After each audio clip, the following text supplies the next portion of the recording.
Hello everyone and welcome back to my channel. I have hair in my mouth. What was I saying? Welcome back. My name is Erin and for today's video we're going to be talking about all my favorite books that I have read so far this year. I was going through my bookshelves and trying to figure out what I wanted to put on this list and realized that I had so many more than I thought I did.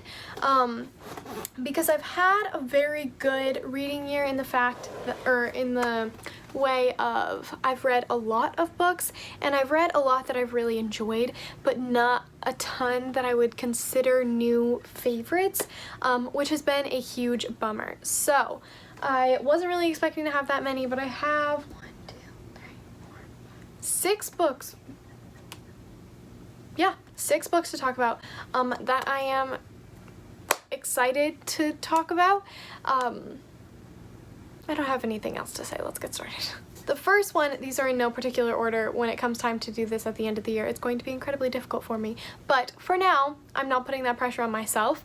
These are in no particular order. And the first one that is just at the top of the pile is In an Absent Dream by Seanan McGuire. This is the 4th installation in the Wayward Children series, the first book being Every Heart a Doorway.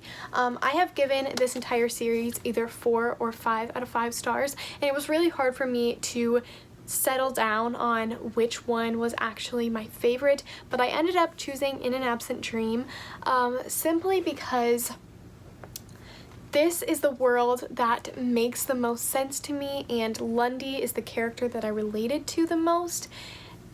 Like, I didn't love it, but I loved the idea of it. I don't know, but this entire series could be on this list, to be honest, because they're all just so incredible, and I feel like if you're someone who loves stories, that sounds so stupid, but if you're someone who loves stories and you love books and fantasy, then this is a really great series because it delves into different worlds that fit different children better than the real world, and what they have to do when they come back from those worlds and how they cope and how they grieve, and it felt like, I don't even know how to describe it. It just felt like, yes, this is what I need in my life. Not necessarily the books, but like the fantastical aspect. A major complaint about these books is that they are too short. That didn't bother me. I thought that they were a perfect length, but some people complain about that. It doesn't bother me. The next book is one that I have a book talk up for, and that is A Curse So Dark and Lonely by Brigid Kemmerer. I feel like this is going to be on a lot of people's lists. This is a angsty young adult Beauty and the Beast retelling, and it's absolutely incredible. It makes me smile just thinking about it. This is a very slow book, but it doesn't feel slow. It's also a very character-driven book, and the fantasy elements are pretty minimal, I would say.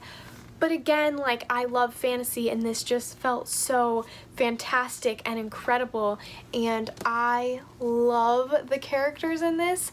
That's something that I think Brigid Kemmerer does really well, is the characters. And I read Letters to the Lost by Brigid Kemmerer, and I saw a lot of the plots, or like the twists and turns coming in that book.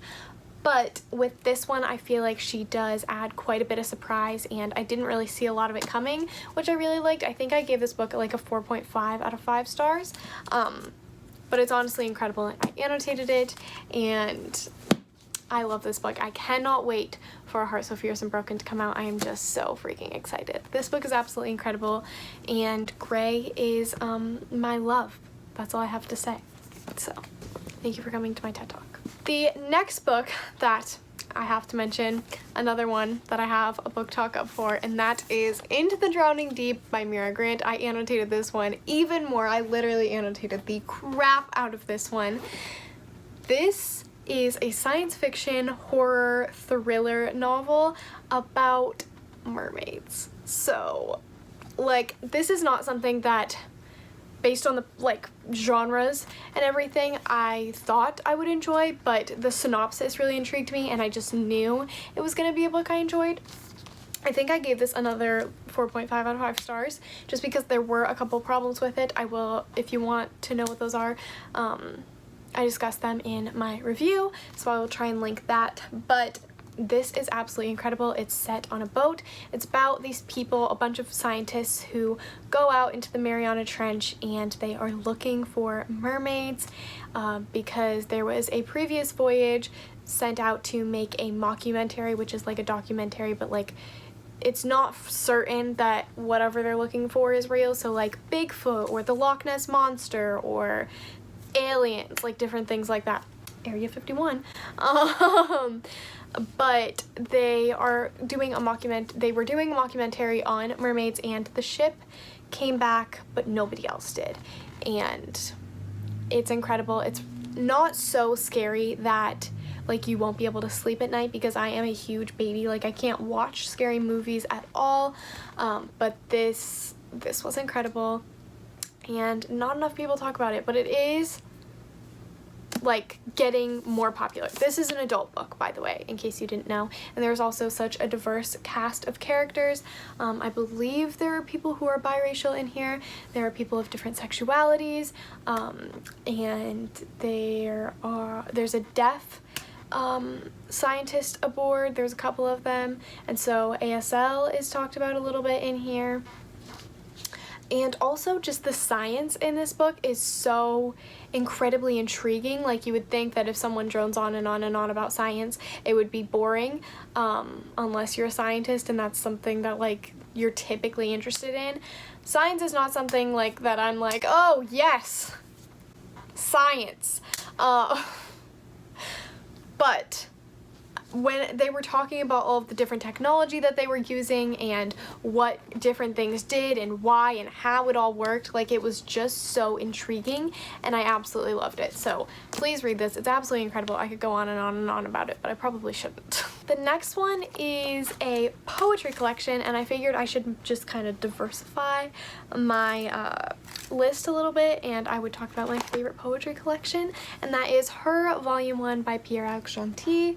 This is my favorite poetry collection, and I feel like there's not a ton that you can say about a poetry collection because it's so personal, but I loved it. It was obviously, it's my favorite poetry collection I've ever read.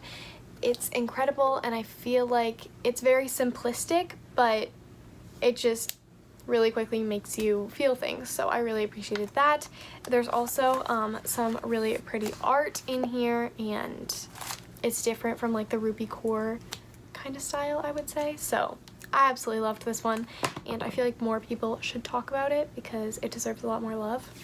And then I think I'm gonna kick the last book off the list because like it wasn't that special. The last book that I'll talk about in this video, I'm kicking the last one off, is Love and Other Words by Christina Lauren. This is by far my favorite Christina Lauren.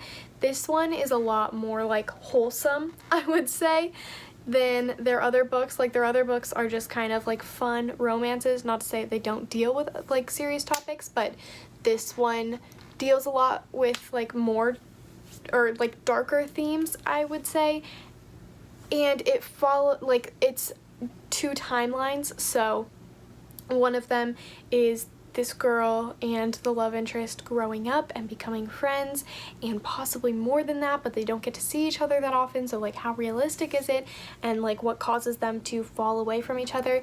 And then it follows them as adults when they are like kind of coming back together, and even though she's engaged, it's like they're meeting each other again and talking about what happened and where everything went wrong, and it was incredible. I absolutely loved this book, and this is another one where I feel like if you love books, you'll really enjoy this one, because the main character and the love interest talk a lot about books, and they're like, okay, favorite word, that's one of their things that they do, and it's just so cute and so wholesome, and I cried, and it was incredible. those are all of my favorite books of the year so far. I have, like I said, had a pretty incredible reading year. I've been seeing a ton of these videos in my subscription box, so let me know down in the comments below what your favorite books that you've read so far this year are. I am genuinely curious, or what your thoughts on these were. Even if you hate them, I want to talk about it. We can kind of duke it out in the comments, but like, let's be nice. That's it for today's video. I really hope that you guys enjoyed it. I hope that you have had an amazing reading year so far, and I really hope to see you all in my next video. Bye guys!